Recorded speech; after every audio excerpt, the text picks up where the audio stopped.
this is the first band I've been in where just writing has been really, really easy. So it just all kind of flew out. There wasn't any sort of sense of like, oh, we have to make this really creative or anything. It was just, we were just jamming and stuff happened. So.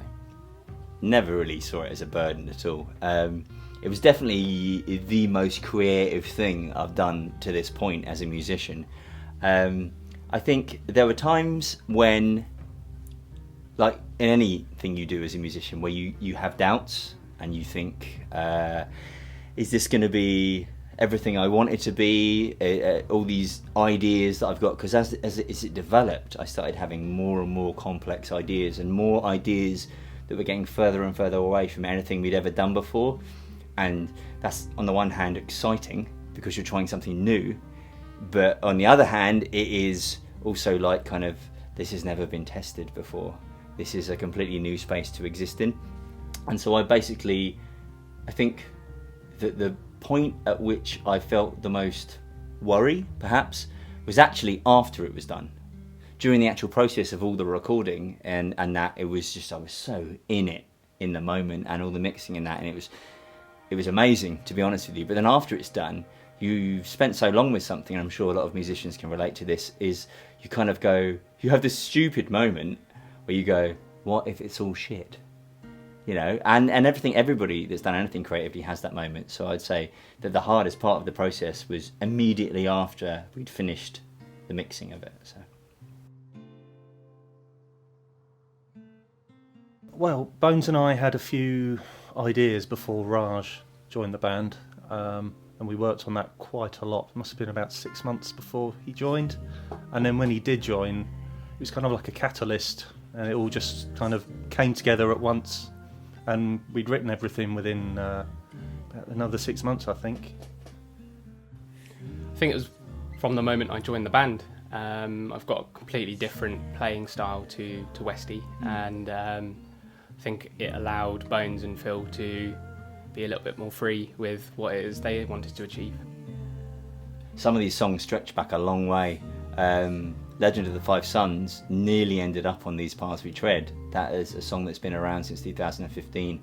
So, yeah, as much as you start writing songs for an album, I don't think it's ever as linear as you intend it to be. I think you have ideas in your head and things start to evolve, and I started to form some very strong ideas about the themes of the album, and then with that the songwriting evolves alongside that, and then like kind of the more I got kind of Phil and Raj involved, it was much more like kind of their ideas came in and I saw what they could do with it, and the whole thing like starts to really sort of kick off basically. And I think that the moment that we started to sort of really write together, the evolution process just started to snowball, you know. And then I'd say we continued writing right up to the pre-production, and even like some tweaking after the pre-production as well. So the evolution process, and I'd even say that there were some tweaks that we were doing to the parts in the studio itself. So maybe it never ever stops evolving until that point where that take is down and it is recorded.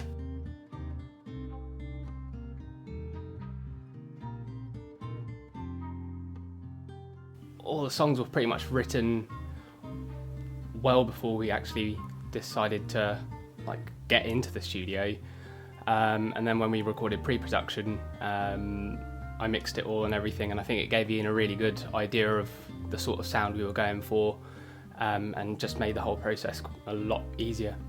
I think smooth process is an interesting way of putting it, because any creative process has its ups and downs, and I'd say that there are moments when we were in the rehearsal studio and we were like working on stuff, and some songs just came together instantly. It was like no effort at all, and there were other ones that we definitely had to work at aspects of them, and like we're quite good, the three of us, at having quite a sort of good what I call bullshit filter of like kind of we'll all chuck ideas in. Anybody can say anything about any part of the song. They don't like it, they do like it. I think we should try this instead, and we try all of the ideas, and for whatever reason we seem to be really good at going nah or actually that really works.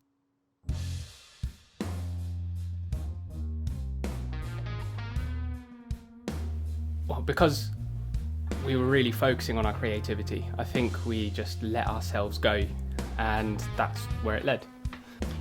Well, I mean, I actually came up with sort of the forest motif, so to speak, before I even started writing the lyrics for a lot of the songs and for a lot of the songwriting process, because I think I like to do that. I like to have a framework, like a kind of a world that this new record is going to live in. And like with the first record, it was all about historical disasters from a third person perspective, and then in These Paths We Tread, it was about like exploring mythic ideas with relation to like the human nature.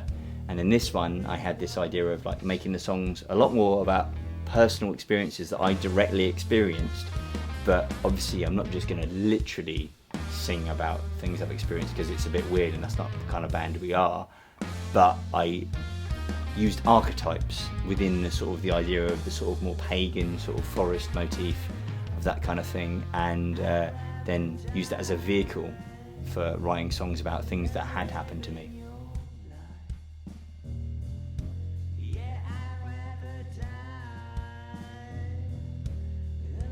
Well, the song Death of All is about a specific experience I had on a certain psychotropic, and it was basically when I'd perhaps taken a little bit more than I should have at this particular point, and I was tripping, and I had what's called an ego death, and it's about, generally speaking, it's about when you lose a sense of self, your individuality disappears. So the person that I was, I couldn't identify that person anymore, and you feel a sense that you're instead of just being an individual, you are part of everything, the universe, and everything, all the beings in everything that's connected to it.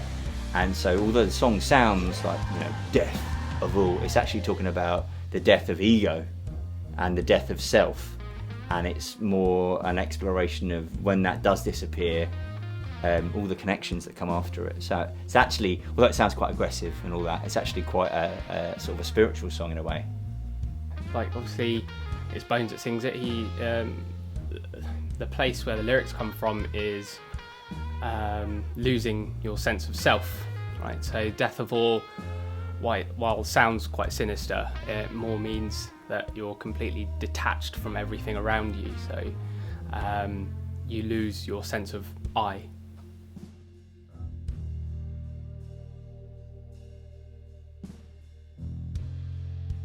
The obvious things that fueled the songs on the album were literally things that happened, like acts of betrayal in my life that I'd experienced. Sometimes not even recently. I actually delved back into some things that happened a long time ago in my life that personally I hadn't really addressed, and I felt like that I used this album much more as a cathartic process than I have any of my work up until this point, and I was able to exorcise some demons, as they say, and I think that is never an easy thing to do, but it's definitely a worthwhile thing to do. And what you do is you take that maybe negative energy that you've been storing away inside yourself, and you turn it into something else. You turn it into a song, and that transformation process of having something that's buried deep inside you, and then you literally letting it out in the terms of singing about it, playing music about it. It's almost like therapy. It's what it felt like for me. I was actually getting all this stuff out, and it means that when I listen back to the record, I connect with this record on a level that I haven't connected on the previous records. Not because I'm not proud of them, but this one is literally, that song starts and like, I know what that's about. That's about this particular thing that happened in my life. That's about this other particular thing that happened in my life. And in a way, I mean, that's why I'm so grateful to Phil and Raj, because there was a lot of personal stuff on this album, but they were willing to back me up and go along with it, even though it was like not necessarily things that directly happened to them.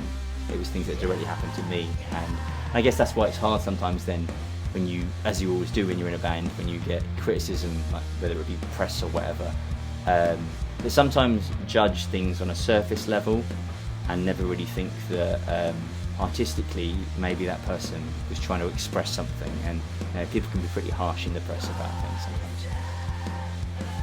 Well, I mean, we're all really good friends, and I think being able to empathise with each other is really, really important. And when Bones told us what the lyrics were and the singing and everything, it was being able to empathise with what he was saying that really fueled the way that I'd play the drums in certain parts of the songs.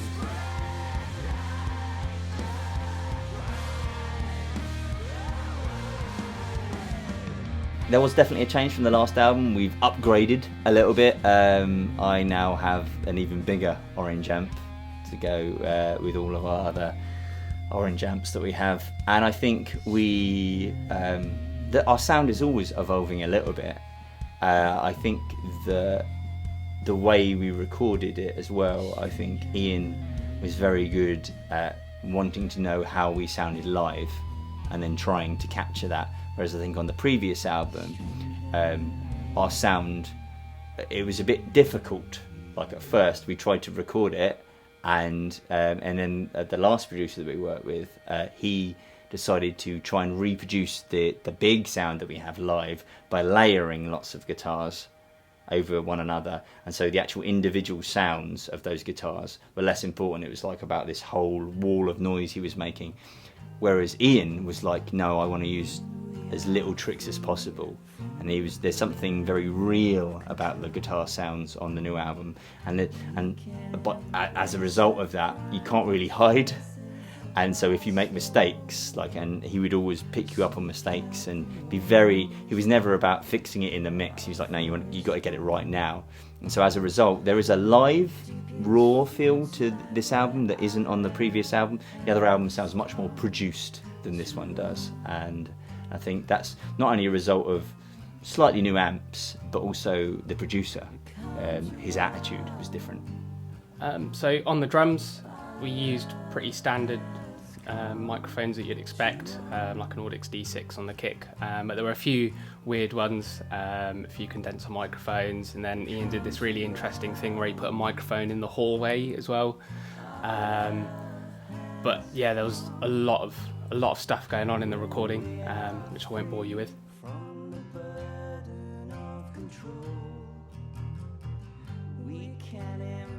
Well, the fact that we've finished it and it's out there, and actually some people quite like it. Just the whole thing as an album, it's just shown everything that we can do, and hopefully will open the door for what's to come. I think the thing that I'm the most proud about is that it exists, that it's out there, that something that started as a crazy idea that my friends that I'm in a band with backed me up on, that there were times when we were like, is this too far? Have we gone too far? What have we done? That it's out there now and it exists and it's a real thing and it can never get taken back.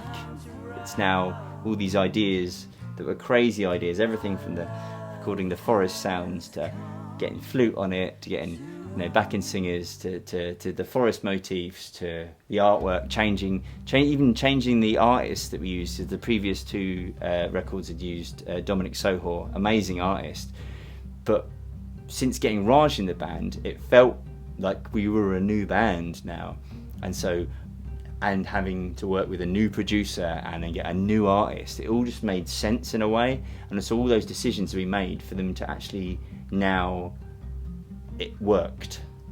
All those things we thought about, they worked, and it's just, as an artist, to finally get it out there and just to see people's reactions to it. And I've seen everything from people who love us anyway, who just love everything we do, going yeah, and then people I've seen people getting really emotional when they've listened to the record, and for me that means that, and there are people that perhaps didn't even necessarily know why they were getting emotional, but so it means that somehow there was something communicated on a subconscious level, and I just think that is just absolute gold as a songwriter.